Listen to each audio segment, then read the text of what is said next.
Respuesta fisiopatológica del riñón. Las enfermedades renales se agrupan en dos categorías principales: daño renal agudo y enfermedad renal crónica.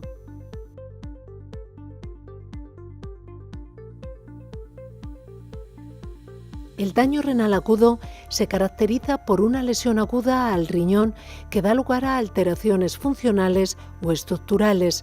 Puede tratarse desde una disfunción leve hasta el fracaso renal que requiere diálisis. La función excretora renal se puede reducir súbitamente tanto que los riñones son incapaces de depurar la sangre de los fármacos, tóxicos y productos nocivos de desecho y de conseguir el equilibrio electrolítico. Como consecuencia, la función de muchos otros órganos y tejidos se ve seriamente comprometida. Tras un proceso de daño renal agudo, el pronóstico depende de la intensidad y el tipo de lesión. En general, una lesión tisular leve o una disfunción moderada desaparecen con la retirada del agente nefrotóxico, mientras que la destrucción extensa de uno o varios compartimentos renales puede originar una reparación deficiente o incluso un deterioro progresivo y crónico.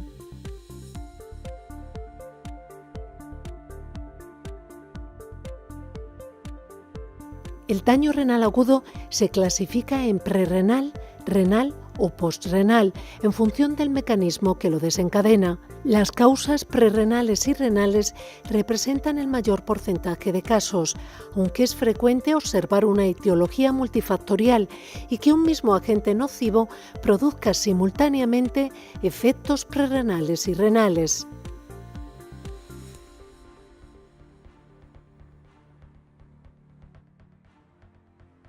El daño prerrenal se produce por una perfusión sanguínea renal deficiente. El descenso de la perfusión renal puede deberse a una disminución súbita y aguda de la presión arterial o a una interrupción del flujo de sangre hacia los riñones como consecuencia, por ejemplo, de un traumatismo. Esta situación lleva a una caída en la filtración glomerular y al aumento de la reabsorción tubular de agua, electrolitos y otros integrantes de la orina primaria, lo que produce oliguria.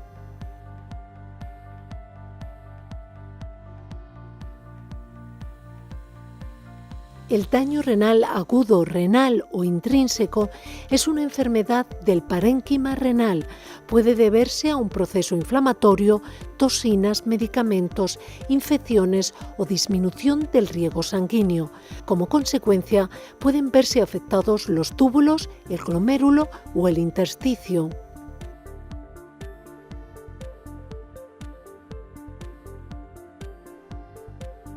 La glomerulonefritis o inflamación del glomérulo se produce por la acción directa de determinados fármacos y tóxicos sobre las células que forman la barrera de filtración glomerular.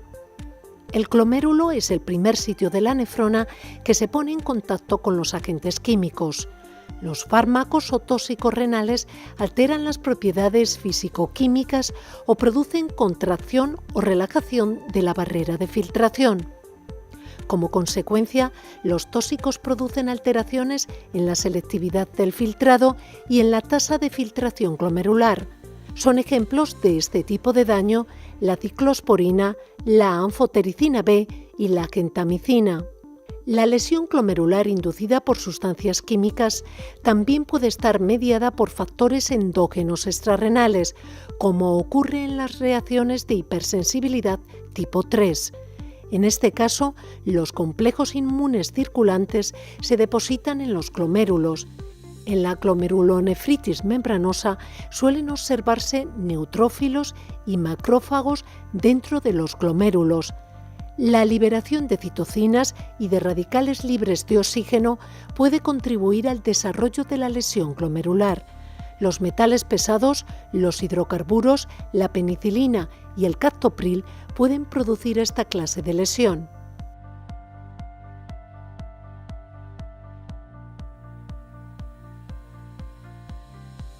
Las afecciones tubulares son la causa más frecuente de daño renal agudo intrínseco en los adultos. Son 3 los desencadenantes más importantes de la enfermedad tubular aguda. La primera causa es la obstrucción tubular. Puede producirse por la precipitación en los túbulos de ácido úrico, proteínas, pigmentos o de determinados xenobióticos. En otras ocasiones se debe a la formación de depósitos en el túbulo del propio epitelio lesionado. La segunda causa de enfermedad tubular aguda es la isquemia. La hipoperfusión renal desencadena falta de oxigenación de las células tubulares, produciendo necrosis tubular aguda. Las células muertas se desprenden hacia la luz tubular. Esto lleva a la caída de la filtración glomerular desencadenada por el retrocontrol túbulo-glomerular. La tercera causa de necrosis tubular aguda es la acción directa de ciertos fármacos o tóxicos, como aminoglucósidos, metales pesados, mioglobina, etilenglicol, medios de contraste y cisplatino, entre otros.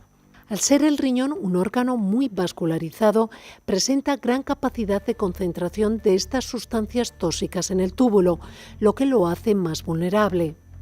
Los túbulos proximales son las estructuras más susceptibles al daño renal por efectuar principalmente la reabsorción isoosmótica y la secreción. Es el lugar donde con más frecuencia actúan los tóxicos, y esto es algo que se debe en parte a la acumulación de tóxicos en esta parte de la nefrona.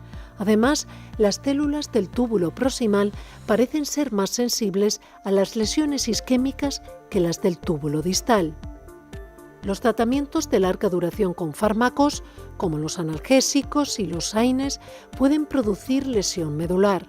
Las concentraciones elevadas de estos tóxicos y la inhibición de las prostaglandinas vasodilatadoras comprometen el flujo sanguíneo de la médula y las papilas renales y provocan isquemia tisular.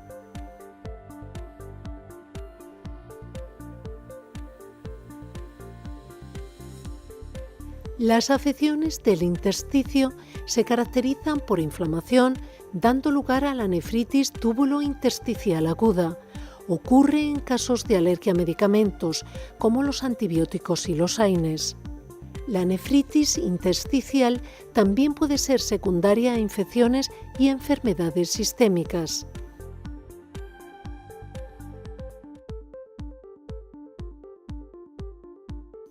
El daño renal agudo postrenal es consecuencia de una obstrucción súbita del flujo de orina debido a anomalías anatómicas, tumores o traumatismos de la vejiga y las vías urinarias, al aumento de tamaño de la próstata o a la presencia de cálculos.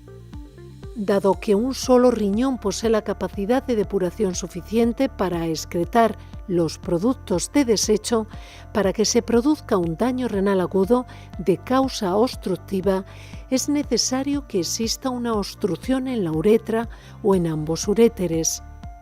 El mecanismo principal que conduce al daño renal agudo postrenal es la hipertensión retrógrada. Esto significa que, debido a la obstrucción, aumenta la presión en las vías urinarias y esta es transmitida hacia los túbulos renales y glomérulos.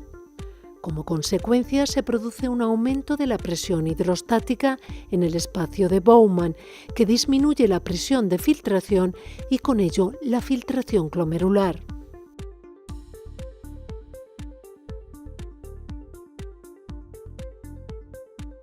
La enfermedad renal crónica engloba un conjunto de enfermedades heterogéneas que afectan la estructura y función renal de curso crónico. Se produce por la pérdida funcional de un gran número de nefronas, de forma lenta, progresiva e irreversible. Los síntomas clínicos no aparecen hasta que el número de nefronas se reduce al menos un 70-75%. En casos extremos, las nefronas restantes no pueden asumir la funcionalidad necesaria para mantener con vida al paciente, de tal modo que es necesario un tratamiento sustitutivo de trasplante o diálisis. La enfermedad renal crónica se presenta asociada a 4 patologías crónicas de alta prevalencia, como son la diabetes, la hipertensión arterial, la insuficiencia cardíaca y la cardiopatía isquémica. Además, es responsable de una tasa significativa de morbilidad y mortalidad. Se estima que el 10% de la población mundial sufre enfermedad renal crónica.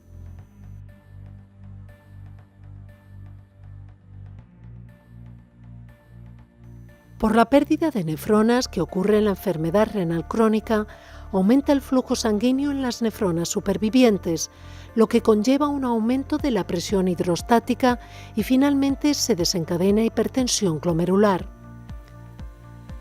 Esta es responsable de la lesión endotelial glomerular, mesangial y en los podocitos, con la consiguiente pérdida de la función de barrera del glomérulo, que se manifiesta con proteinuria. El daño producido favorece la liberación de mediadores inflamatorios y proliferativos como factores de crecimiento, citoquinas o angiotensina 2. La consecuencia final del proceso es la aparición de fibrosis y, por tanto, la pérdida funcional de más nefronas, por lo que se va agravando la enfermedad.